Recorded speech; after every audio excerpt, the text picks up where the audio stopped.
Welcome everybody to Funeral Nation episode 46. I'm Ryan Thogmartin. That is Jeff, the funeral commander Harbison, who's in the middle of nowhere. I'm still in my honey hole. What do we got coming up on the show today, brother? Hey, you know what? We have a great show today. In fact, I want to also let you know that this show is brought to you by the Fast Funding Group, which is C&J Financial, American Funeral Financial, and the Funeral Funding Center. Hey, look, if you don't go to cjf.com, americanfuneralfinancial.com, and funeralfundingcenter.com to get your assignments for your insurance, what's wrong with you, right? Come on, guys. Step it up, get your money. Call the guys. They're fantastic. Anyway, thank you, Fast Funding Group, for this today. We're going to have a spotlight on a funeral director down in Mississippi, which is actually a little bit funny, some humor to it. Yes, We're going to show you a really trashy WTF. I mean, it's a trashy advertisement for a funeral home. But hey, what are you going to do? You know. So this week, what's going on in the buzz, Ryan? You know, Jeff, I think the biggest buzz this past week on Connecting Directors has been the move. Well, I should say the letter that Aurora Casket Company or Aurora Matthews sent out, Matthews, Aurora, whatever it is, about one, product changes that are coming, with the product line once inventory is out, and also they are moving all of their production of 20 gauge non-gasket caskets down to Mexico. Hey, well, that's pretty timely. I guess Donald Trump was down there, so we have Aurora Matthews. We've got Batesville. Everybody's headed to south of the border. Hey, let me tell you what I find really interesting about this is that the manufacturers are taking their product manufacturing, buying different components from overseas, yet the prices aren't going down. Yeah. This is September, and guess what's going to happen? Is price time going up? So you have to ask yourself out there in funeral land, you FNers, tell me, think about this. If they've gone somewhere to make it cost less, but they're charging more, who's getting hosed here? All right?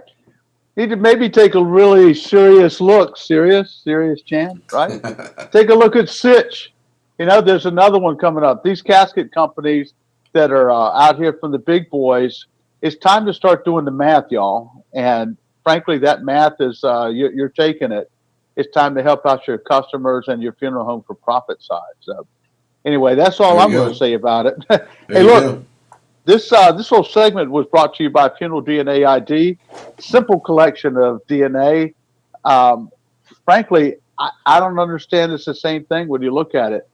Take it inside the funeral home and hand it to the family. You don't have to send it north of the border, right? We got this border issue in the funeral industry, so keep it here in the U.S. You can't predict the future, however, you can protect your business and the families you're serving. Funeral DNA ID kits that collect and preserve DNA during the cremation and burial process.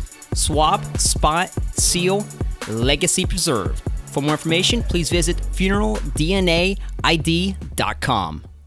Okay, Mr. Harbison, we are doing a little twist on our More You Know minute, and we're turning it into an interview, and the interview is going to be with you, sir. So, FNers, buckle in, because our interview segment today is with none other than Jeff Harbison, the funeral commander. Let's get into it. Jeff, funeral commander, share with us a little bit about you, your background, your current position, and why you're the funeral commander. Well, it's interesting. I started my funeral career with Batesville Casket Company. Yes, I was one of those guys knocking on your door and coming out there and sharing with you all the virtues of a casket.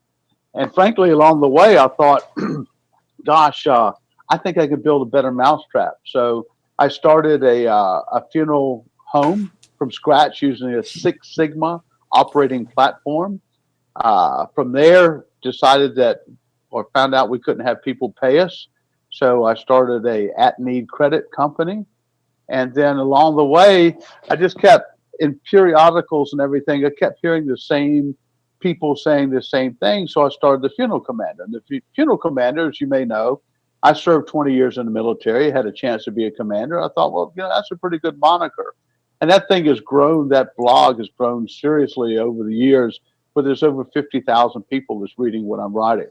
So along the way, I was blessed that Dan Assard from the Foresight Companies gave me a call and said, hey, look, we believe that you'd be a great addition to our team. Made me an offer I couldn't refuse. He's sort of like the Godfather, right? And I moved from Virginia to Phoenix, and Funeral Home's still running, At Need Credit still running, Funeral Commander still running, and I'm here in a hotel out in the middle of Texas with the Foresight Companies working with Dan. So Fantastic. I've been blessed in my funeral career. Yeah, you're still running, so that's good. Yes, sir. Well, you mentioned the Funeral Commander blog. Yeah, so you're the author of that. What's your objective with the blog? It frankly is just to say what other people are thinking and don't have the guts to say. We have in our industry, we have very few people out here that I believe are talking about the things that are essential to our industry. We talk about a lot of fluff. We talk about things that really don't matter. I want to bring out the issues that matter. Profitability. Cremation's not hurting us. It's us hurting ourselves, right? It's fascinating to me that cremation families or frankly burial families are being subsidized by cremation families because funeral homes don't charge their basic services fees in full, right? There's a little secret. Hey, another little secret, guess what? Families who have life insurance pay full GPL price versus families that don't. Why? Okay. So these are some of the things that I like to bring up. I'm not scared. I've been shot at. I've been bombed, right? So what happens is people say, well, you know what? You're right. I'm glad you brought that up. What can we do to make changes? So in effect, the Funeral Commanders is a blog to incite thought processes and to look beyond the normal and outside the box. That's fantastic. And I think you are the man to do that. So kudos to you with that blog. All right, so Thanks. Tell us a little bit about your full-time day job with the Foresight Companies. What do you do with the Foresight Companies? Right. I'm their director of marketing, so I get to come up with all the fun stuff. You're going to see at NFDA that Dan and I came up with some really cool things that to brand our company and to tell others what we do. But essentially, we're a accounting company, accounting firm. We do strategic accounting for funeral homes. Basically, most funeral homes get a P&L statement, and nothing happens. Their accountant says, here's the numbers. We take those numbers, we do a target profit monitor, and we use those so funeral homes can make profit. We also do valuations, which is just like going to the doctor and having a physical. Some funeral homes have cancer, really bad. Some others have heart disease. So our job is to diagnose that and to start therapy, if you will, financially to make them healthy again. And then we do mergers and acquisitions where funeral homes are for sale. We're going to talk about that in a few minutes, a little bit more in depth, and represent those. We do training for human resources, accounts receivables. We even have a boot camp coming up for folks to learn about the funeral industry. So my job is to promote all that and to work in different areas of the company with accounting, the merger acquisition, as well as the valuations. Wow, that's it, huh? That's all I do. Okay, well, since you're on the financial side with most funeral homes, what do you feel is really pressuring financially funeral homes the most? A couple things. One is they don't know their own numbers well. Whatever they're charging on GPL versus what they're receiving don't measure up. This is a time of the year where a lot of people go back and create their GPL, change their math. They're fundamentally not putting a budget toward the math that they want to get on their GPL, how much revenue that they're going to generate. And the monitoring of the revenue, you have to adjust that along the way. And I'm seeing a lot of folks that are making colossal mistakes that, if you're making a 7% profit, which is the average profit for funeral homes in this country, you're not doing well. It's not going to get any better. So I see that. I see the failure in some respects for many funeral homes to address that issue. The other piece is training. we don't train. And there's a specific difference between, I believe, education and training. I can give you a book so you can read about hitting a baseball, but it's a different story when you get in the box. So training goes all the way back to the financial pressure. If we can train funeral directors to not have accounts receivables because that happens in the arrangement room, and also get the funeral home owners to say, hey, you know what? I'm good at serving families. I'm compassionate. I'm paying attention, but actually have advice for financial side. You go do that. We'll do the business of doing business. I think that that would change our industry significantly. Well, fantastic. So, I mean, why would a funeral home need to conduct evaluation? Isn't that only for when they're going to sell? Now, think about this. You go to the doctor annually, especially as you get older, okay? And so you go get an MRI, you had the blood work, you do everything. The doctor sits down and said, hey, Jeff, you know, good news is you don't have cancer. Bad news is your cholesterol's out of whack, your triglycerides. Oh, yeah, by the way, you need to eat better, okay? You need to stop smoking. Of course, I go, ain't going to happen, right? Right? Something's got to kill me. So evaluation is basically a diagnosis of your business. You say, well, why is that important today? It's important today because as you go through, if you're finding out that you're not well, then you do things in therapy, if you will, financially, to make them healthier, okay? Because at some time, you may want to pass on to the next generation and retire with that money from your funeral home. You may want to sell out, okay? You run a business to be profitable, okay? This isn't charity. And I keep saying this. You say, well, gosh, you know, I'm just out here to serve. Well, if that's the case, raise some money and go to Nicaragua. All right? That's not what we're doing. You're in the business for profit. That's right. So, all right, perfect. Well, tell our FNers what the future holds regarding funeral home ownership. Just real quickly, the average age of the funeral home owner in the U.S. is 66. Now, think about that, FNers. You're the next generation coming out here to buy.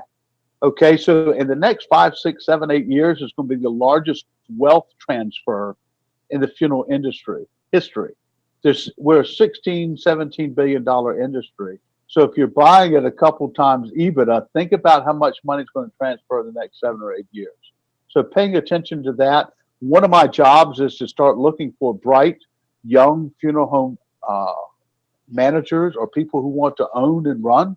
And let's start getting you trained up so that you could be a good financial manager and start buying out some of these funeral homes so you can leave it into the future.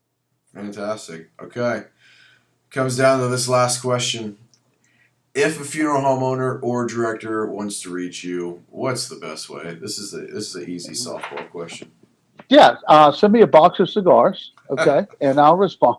You can reach me at Jeff, the letter F, the number Foresight, Jeff@Foresight.com. It's pretty easy. Mr. Not Harbison, that hard. I appreciate you being on the show today. Thank you. Thank you. All right, this interview segment is brought to us by Sitch Caskets. We're super excited to have this Effin' brand on. They're really promoting our Effin' change, disrupting the way that caskets are done in the U.S. So it's great to have them on the show. Let's roll that promo. Funeral Nation is sponsored by Sitch Casket, importers of premium hardwood and fine metal caskets created exclusively for the North American marketplace. Is it a Sitch casket or one of the top U.S. brands? Only your accountant can tell the difference. Visit Sitch Casket or contact your Sitch distributor. All right, Jeff, who is our Effin' Spotlight going to shine on today? Well, we like to share positive stories and shine spotlights on funeral directors and professionals making a difference in their community and our profession. I think this is probably one of the funniest things I've read, but the spotlight is worthy. The spotlight shines on Kevin Hughes' company down in Greater Jackson, Mortuary Cremation Service in Jackson, Mississippi. He had a driver out picking up and transporting a decedent from North Mississippi down to Jackson. And the driver was stopped twice by law enforcement, okay? Each time that he was stopped, he was puzzled. The officer said, you're a white guy. And the driver said, yes, sir, I have been all my life. Is there a problem? You know, and he says, well, comically, you know, what's going on here? I don't understand. And the officer in both occasions said, we've had an alert that you're out of your parole radius. Okay. Well, come to find out, the guy said, I've never been to jail. I've never even been arrested. The issue was the decedent still had on his house arrest ankle band in the back. So you know what? There's something, a spotlight on the funeral director. Hey, guys, take a few minutes and make sure and check your decedent before you put him in the back. The ID may have to go all the way down to the ankle right now. Oh, man. Anyway, Kevin Hughes and your team there at Jackson Mortuary and Cremation Service, thank you for bringing that up, because you guys are helping out law enforcement and the rest of us in general. That's right. That's right. Fantastic. Homesteaders Life Company is proud to be the most often used pre-need funding company among the nationally recognized providers, according to a recent independent study by McGuire Research. Homesteaders celebrating 110 years of strength, security, and commitment to promoting the value of funeral service. Great. I like the spotlight segment when it's got a little bit of humor to it, because we're going to roll right into our WTF segment. And this is, like you mentioned earlier, the trashiest WTF that we've had on the show to date. So warning out there. Okay, Jeff, I saw this when I was in Key Largo last week. I was picking up my wife at the front of a Kmart, and I look, and I see this trash can, and I see a funeral home ad on the side of the trash can. Now, this funeral home, it's the only funeral home in Key Largo, so they kind of have it wrapped up, so to speak. But I mean, at what point do you get to where advertising on the side of a trash can becomes a good idea? Well, these guys just aren't doing social media. You know what? No. They rather lean over to the trashy side of the business. I'd like to know who their advertising firm is. I think there's one down in Key Largo somewhere. I hope they're not responsible for this, but side of the bus, one thing. Side of a trash can, that's classy. Keeping it classy down there, Alan Byer Funeral Home. Well, I think it says. I mean, there's so many negative connotations that you can make about a brand that advertises on the side of a trash can, especially at funerals. You know what? Give us your dead and your trash. We'll take it. It's just not good. So this is a what the funeral. Come on, guys, you're better than that. I said what the funeral out loud. It was unreal. Couldn't believe it.